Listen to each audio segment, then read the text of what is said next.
adalah penyembahan.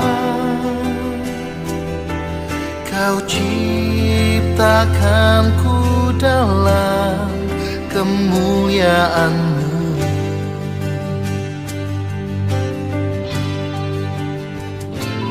Ku tahu. Shalom Bapak Ibu, saudara-saudara, kembali kita bertemu untuk merenungkan firman Tuhan yang hari ini berbicara mengenai bagaimana saudara dan saya kita bisa menang terhadap kekhawatiran dan ketakutan. Seperti yang saudara dan saya alami dan kita tahu bersama, negara kita termasuk satu di antara 200 lebih negara di dunia yang sedang berjuang melawan wabah corona ini. Dan setidaknya hari ini sudah lebih dari 25,6 juta penduduk dunia ini yang terpapar virus corona. Dan saudara-saudara, corona ini betul-betul tidak memandang bulu. Dari semua kalangan, tua muda, miskin kaya, dari kalangan pemerintah, swasta, dari kalangan tentara bahkan, tenaga kesehatan, tenaga pendidikan, bahkan pendeta, seorang hamba Tuhan pun tercatat beberapa pendeta bahkan sudah meninggal oleh karena virus corona tersebut. Nah saudara-saudara, tidak heran ada banyak orang yang mengalami ketakutan dan kekhawatiran. Memang ada perbedaan antara ketakutan dan kekhawatiran. Ketakutan adalah rasa takut menghadapi objek yang benar-benar ada di hadapan kita. Misal kita takut terhadap ular atau penjahat. Tetapi kekhawatiran adalah merasakan takut terhadap objek yang belum pasti ada di hadapan kita. Dan biasanya selalu disertai dengan kata bagaimana jika, misalkan bagaimana jika nanti saya terpapar virus corona. Bagaimana kalau saya bisa kehilangan pekerjaan? Bagaimana kalau salah satu anggota keluarga saya harus hilang, dipanggil pulang oleh Tuhan. Kekhawatiran mengenai bagaimana masalah ekonomi dan sebagainya. Nah saudara-saudara yang dikasihi Tuhan, kekhawatiran ini saya ibaratkan seperti kursi goyang. Jadi kita terus bergerak, membutuhkan tenaga, tetapi kita tidak kemana-mana, kita masih akan ada di situ. Dan jika kekhawatiran ini tidak dikelola dengan baik, akan sangat membahayakan karena bisa melumpuhkan kehidupan manusia. Ingat Bapak Ibu, bisa saja siapapun diperbudak oleh kekhawatiran, dan kekhawatiran ini menjadi seperti virus negatif yang terus merambat dari satu orang ke orang-orang berikutnya secara estafet, dan ini bisa terjadi menjadi seperti virus corona. Nah saudara-saudara, sangat cepat bergeraknya dan mengancam kehidupan manusia. Bapak Ibu yang dikasihi Tuhan, yang pasti kekhawatiran dan ketakutan ini bisa memberikan pengalaman yang mungkin tidak nyaman. Kekhawatiran dan ketakutan membuat kita murung dan kehilangan sukacita, kehilangan gairah dalam hidup ini. Tidak saja orang yang lanjut usia, bahkan anak-anak pun mereka juga bisa dilanda oleh kekhawatiran. Nah Bapak Ibu dikasih Tuhan, jadi kekhawatiran ini bisa dialami oleh siapapun, termasuk saudara dan saya sebagai orang-orang Kristen, anak-anak Tuhan. Dan jika saudara dan saya mengalami keadaan seperti ini, maka hal ini mengingatkan kepada saudara bahwa kita ini manusia biasa, human being, bukan Superman. Artinya melalui peristiwa corona, virus seperti yang saudara dan saya alami sekarang ini, kita diingatkan tentang siapapun di antara saudara dan saya yang sebenarnya hanya manusia biasa. Tidak ada orang yang hebat, tidak ada orang yang super, sekaya apapun, sehebat apapun, sepintar apapun, ternyata kita manusia yang rentan dan siapapun bisa terkena virus corona. Dan yang kedua, saudara-saudara menyadarkan kepada saudara dan saya, ketika kita mengalami kekhawatiran seperti ini, sebenarnya kita masih menjadi orang Kristen. Karena artinya menjadi orang Kristen, kita tidak dibebaskan, kita tidak serta-merta dibebaskan dari kekhawatiran dan ketakutan. Bukan pula berarti Kita adalah orang yang kurang beriman atau kurang percaya. Sebagai orang Kristen, saudara dan saya, selama kita hidup di dunia, kita sedang berjuang, kita bergumul dengan kekhawatiran. Nah, Bapak Ibu yang dikasihi Tuhan, Tuhan Yesus pun pernah mengalami kekhawatiran dan ketakutan ketika beliau ada di Taman Getsemani.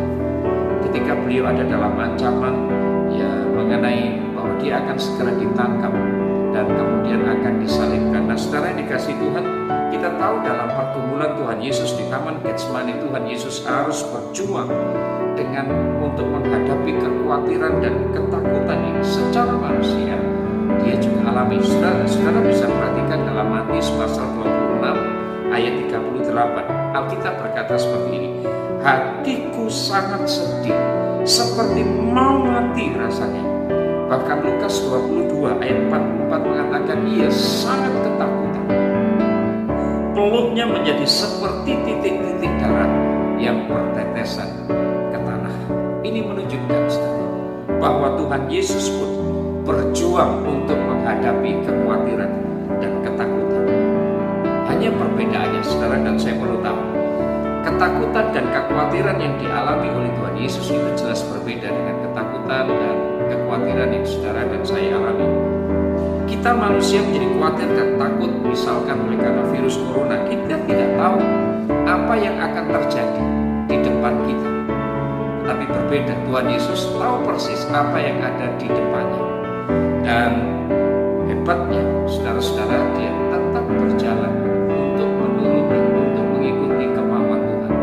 Dia tahu persis misinya begitu berat karena dosa telah merusak seluruh isi dunia dan betapa hebatnya kuasa maut yang harus dihadapi. Nah, Bapak Ibu dikasih Tuhan, manusia khawatir dan takut karena memang kita tidak berdaya. Kita tidak mampu menghadapi masalah kita. Sangat berbeda dengan kita Yesus Kristus. Jikalau ia khawatir dan takut bukan karena dia tidak sanggup mengatasi kekhawatiran dan ketakutannya. Alkitab menegaskan, saudara memberikan contoh kepada kita. Jangankan sakit penyakit yang diderita oleh orang-orang yang mengikut Yesus, bahkan hukum alam pun tunduk di atas perintah Tuhan Yesus ketika dia menghardik angin ribut di dalam Galilea. Alkitab juga mengatakan bahwa Lazarus yang sudah mati 4 hari di dalam kubur dibangkitkan oleh karena perkataan Tuhan Yesus. Jadi dia sanggup melakukan segala perkara. Nah, saudara yang dikasihi Tuhan, Tuhan Yesus takut karena dia betul-betul membuktikan dia betul-betul memiliki sifat manusia. Dia takut bukan seperti ketakutan yang saudara dan saya alami. Tuhan Yesus memang takut dan gentar, tetapi dia tidak pernah mundur. Dia terus berjalan, tetap maju, menantikan orang-orang yang hendak menangkap dia dan menyalibkan dia. Dalam ketakutannya, Yesus tetap maju menggenapkan rencana Bapa di surga sampai akhirnya dia taat dan mati di kayu salib. Dan ini membuktikan bahwa Yesus adalah benar-benar manusia. Nah, saudara-saudara, jadi Bapak Ibu dikasih Tuhan, kita tidak perlu merasa malu, kita tidak perlu merasa minder apabila saudara dan saya memiliki perasaan khawatir dan takut, sebab itu sangat normal dan manusiawi. Tetapi yang lebih penting adalah sebagai orang percaya, bagaimana saudara dan saya ketika menghadapi ketakutan dan kekhawatiran, respon yang saudara dan saya berikan ini yang jauh lebih penting. Jangan sampai kekhawatiran dan ketakutan ini menguasai dan akhirnya melumpuhkan kita, membuat kita menjadi tidak berdaya, membuat kita tidak bisa berbuat apa-apa. Nah, saudara-saudara, mari belajar dari Alkitab apa yang saudara dan saya bisa lakukan sehingga saudara dan saya bisa menang terhadap ketakutan dan kekhawatiran. Dari Alkitab di kitab Yohanes pasal 12 ayat 12 sampai 16. Kalau saudara membaca bagian ini sekali lagi, Yohanes pasal 12 ayat 12 sampai 16 ini berkaitan dengan perayaan Minggu Palem. Dan menurut kalender gerejawi, Minggu Palem adalah minggu sengsara terakhir sebelum memasuki Jumat Agung dan Hari Paskah. Dan saudara, dalam Minggu Palem ini biasanya gereja akan mengenang peristiwa Tuhan Yesus masuk ke kota suci Yerusalem. Nah, memang saudara-saudara, Yesus masuk ke Yerusalem dan beliau disambut sebagai raja, tetapi Yesus dan para murid-murid terdekatnya tahu bahwa Yerusalem adalah tempat di mana pada akhirnya Yesus semakin mendekati kematian ketika dia akan diserahkan dan dihukum mati. Kalau kita boleh bandingkan dengan apa yang terjadi saat ini di situasi saudara dan saya, situasi yang mengancam dan menakutkan bagi kita, maka saudara-saudara, apa yang dihadapi Tuhan Yesus pada waktu itu jauh lebih menakutkan, karena dia sedang menghadapi kematian di kayu salib, bukan karena dia berbuat dosa, tetapi dia harus menanggung dosa seluruh dunia. Dan saudara-saudara, demi untuk menyelamatkan dunia, saudara dan saya, Tuhan Yesus harus mati dengan cara yang sangat mengerikan. Dan saudara yang dikasihi Tuhan, Yesus masuk ke kota Yerusalem, dia tahu persis musuh-musuhnya sudah menanti untuk menangkap dan menghukumnya. Dan menghadapi semua hal tersebut, Tuhan Yesus tidak panik, Tuhan Yesus tidak gentar, dia tidak mencoba menghindar dari kematian. Dan di sini hebatnya Tuhan kita Yesus. Dia mengerjakan apa yang seharusnya dia lakukan agar misi penyelamatan Allah bagi dunia ini dapat dilaksanakan dan digenapi. Jadi tindakan Yesus dalam Minggu Palem ini, saudara-saudara, bisa menjadi teladan bagi saudara dan saya. Dalam situasi yang mencekam, dalam situasi yang menakutkan, jangan saudara dan saya berdiam diri. Mari kita melakukan bagian kita. Kita melakukan panggilan kita, baik secara individu sebagai orang Kristen maupun sebagai gereja Tuhan di dunia ini. Nah, saudara-saudara, inilah waktunya yang tepat, ini saatnya yang tepat. Saudara dan saya akan berbagi kasih dengan orang-orang yang ada di sekeliling kita, walaupun dengan berbagai macam keterbatasan. Pemerintah pun sudah memberikan protokol kesehatan untuk menolong saudara dan saya tetap menjaga kesehatan kita, bukan hanya buat kita sendiri, tetapi juga bukan buat orang lain, bagi bangsa dan negara kita. Dan sebagai warga negara yang baik, tentu saudara dan saya mentaati aturan protokol pemerintah tersebut. Tetapi saudara-saudara, ini tidak boleh menjadi alasan untuk saudara dan saya berdiam diri. Mari lakukan bagian kita.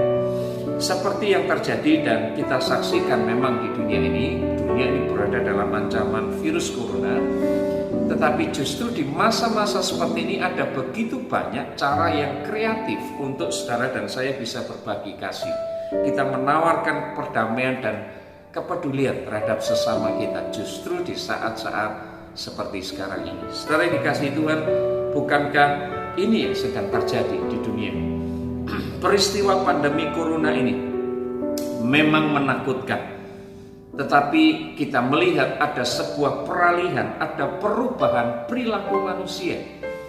Saudara, sebelum wabah ini terjadi, semua manusia mencoba berlomba untuk mengejar kemuliaan. Manusia dengan berbagai macam cara, mereka bahkan menghalalkan segala cara untuk mendapatkan apa yang mereka inginkan dan mencapai kemuliaan, mencapai kehormatan, mencapai kekayaan, kuasa, kedudukan, posisi, dan sebagainya. Dan saudara-saudara, coba perhatikan di saat seperti sekarang ini, mereka yang punya kuasa, mereka punya kekayaan, mereka yang punya kedudukan dan posisi, pada akhirnya mereka membuka hati, mereka berbagi, mereka berbelas kasihan kepada orang-orang yang memang tidak beruntung dan berkekurangan. Nah, Bapak Ibu, sebelum adanya pandemi virus corona ini, negara-negara, khususnya negara adik kuasa, mereka berlomba-lomba menciptakan senjata dan peralatan perang yang paling canggih supaya mereka menjadi negara yang hebat, saudara-saudara. Dan tadinya mereka saling mengancam, tadinya mereka saling bermusuhan, tetapi pada akhirnya ketika virus corona ini melanda seluruh dunia, mereka mulai berbagi, mereka memberikan bantuan dan menolong negara-negara lain yang membutuhkan. Nah, Bapak Ibu dikasihi Tuhan, jadi melalui kejadian pandemi yang saudara dan saya alami sekarang ini, kita rupanya disadarkan bahwa kita tidak boleh hidup untuk diri sendiri, dan memang kita tidak bisa hidup untuk diri sendiri. Kita saling membutuhkan. Dan saudara, oleh karena itu mari belajar saling berbagi, saling memperhatikan satu dengan yang lain. Bukankah ini yang seharusnya terjadi dalam hidup kita, anak-anak Tuhan? Kepedulian, solidaritas terhadap orang lain. Bapak Ibu dikasih Tuhan, Tuhan kita Yesus Kristus terus maju, terus berjalan menghadapi salib Tuhan dengan tenang dan dengan damai. Itu yang kita lihat, dan sikap ini sebenarnya yang sangat dibutuhkan oleh banyak anak-anak Tuhan di dunia. Ketika kita menghadapi pandemi virus corona ini, mari kita tetap waspada. Betul, kita harus tetap waspada dan tetap tinggal dalam ketenangan. Segala kekhawatiran dan ketakutan memang bisa saja terjadi dalam hidup kita. Tetapi ingat saudara-saudara, jangan sekali lagi, jangan kita diperbudak oleh ketakutan dan kekhawatiran. Jadi yang harus saudara dan saya lakukan, saudara, jangan kita terus larut dan tenggelam dalam kesedihan, larut dan tenggelam dalam kesusahan, dalam kekhawatiran, sampai akhirnya saudara dan saya melupakan dan untuk kita bersyukur kepada Tuhan untuk apapun yang Tuhan berikan atas hidup kita.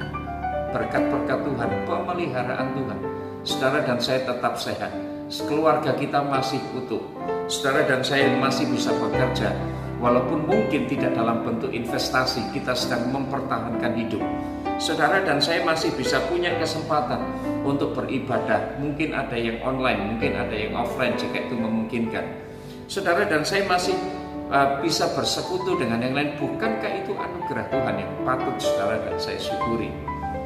Dan yang lain, saudara-saudara, mari kita meminta pertolongan kepada Tuhan. Saudara dan saya punya begitu banyak keterbatasan, tapi kita punya Allah yang tidak pernah terbatas. Saudara-saudara, bukankah Filipi pasal 4 ayat yang ke-6 mengatakan, jangan hendaknya kamu khawatir tentang apapun juga. Saudara, mari perhatikan. Mari kita akan membuka Filipi pasal 4 ayat yang ke-6. Jangan hendaknya kamu khawatir tentang apapun juga, tetapi nyatakan kepada Allah dalam segala hal keinginanmu dalam doa dan permohonan dengan ucapan syukur. Puji Tuhan, Bapak Ibu dikasih Tuhan. Mari isi hati kita, isi pikiran kita dengan kebenaran-kebenaran firman Tuhan. Lakukan yang menjadi bagian saudara. Bekerja untuk memenuhi kebutuhan kita, mengucap syukur kepada Tuhan, jaga kesehatan saudara sesuai dengan protokol pemerintah, protokol kesehatan yang telah diberikan oleh pemerintah. Beribadahlah dengan saudara-saudara seiman yang lain untuk saling menguatkan satu dengan yang lain. Belajar berbagi saudara-saudara satu dengan yang lain walaupun di tengah kesukaran dan kesulitan. Karena justru saudara akan melihat bagaimana karya Tuhan yang luar biasa di tengah kesulitan yang saudara dan saya hadapi ketika kita mulai belajar berbagi. Dan ingat saudara-saudara, di atas semua hal, Allah kita adalah Allah yang bekerja, Allah yang melakukan segala perkara untuk mendatangkan kebaikan bagi saudara dan saya yang mengasihi Tuhan. Kiranya saudara dan saya diteguhkan oleh Tuhan, dikuatkan oleh Tuhan. Ketakutan, kekhawatiran bisa saja melanda setiap saudara dan saya. Tapi jangan pernah terus larut dan tinggal dalam ketakutan dan kekhawatiran. Naikkanlah ucapan syukur kepada Tuhan, lakukan bagian saudara. Dan Tuhan akan lakukan bagiannya untuk saudara dan saya. Tuhan menolong saudara dan saya hari ini. Tuhan memberkati. Mari kita akan berdoa. Tuhan Yesus, dengan hati yang menyembah kami menghampiri Engkau, kami bersyukur. Tuhan, kami menyadari kami sedang hidup di masa-masa pandemi, di mana virus corona telah merajalela, bahkan telah mengambil begitu banyak nyawa di muka bumi ini. Di tengah ketakutan dan kekhawatiran yang dihadapi oleh banyak orang, di antaranya kami anak-anak Tuhan. Tolong kami Tuhan, supaya kami tetap bertahan, kami tetap memandang Tuhan yang tidak pernah takut menghadapi situasi terburuk sekalipun. Dan kami tahu Tuhan, bagimu segala sesuatu tidak ada yang mustahil. Dan Tuhan juga mengatakan bagi kami orang-orang yang percaya, tidak ada yang mustahil. Tuhan, kami serahkan hidup kami mau terus berjalan bersama dengan Tuhan. Kami isi pikiran dan hati kami dengan setiap kebenaran firman yang menguatkan kami, sebab kami tidak mau terus tinggal, terus berada di kursi goyang yang membutuhkan tenaga untuk bergerak, tetapi kami tidak kemana-mana. Tetapi kami mau melangkah bersama dengan Tuhan. Kami akan melihat perkara-perkara besar terjadi, sesuatu yang tidak pernah kami pikirkan sebelumnya. Tapi dengan iman kami percaya Tuhan, di tengah kesulitan yang kami hadapi, kami mau berbagi juga. Kami menyadari Tuhan, setiap berkat, setiap hembusan nafas yang kami terima, kesehatan yang kami terima, keluarga yang utuh, pekerjaan yang kami lakukan walaupun tidak mendatangkan hasil besar, tetapi cukup memberikan kehidupan bagi kami. Kami tahu Tuhan, itu adalah anugerah-Mu bagi kami. Kami mensyukuri anugerah-Mu. Sekarang kami memberikan hidup kami dalam pemeliharaan-Mu Tuhan. Kami bersyukur, berkati setiap umat yang mendengar, berkati setiap telinga mendengar, setiap mata melihat, hati yang dibuka untuk firman Tuhan hari ini. Berkat-Mu mengalir atas setiap kami. Terpujilah nama-Mu Tuhan. Kami bersyukur, bersukacita di dalam nama Yesus. Amin. Tuhan Yesus memberkati.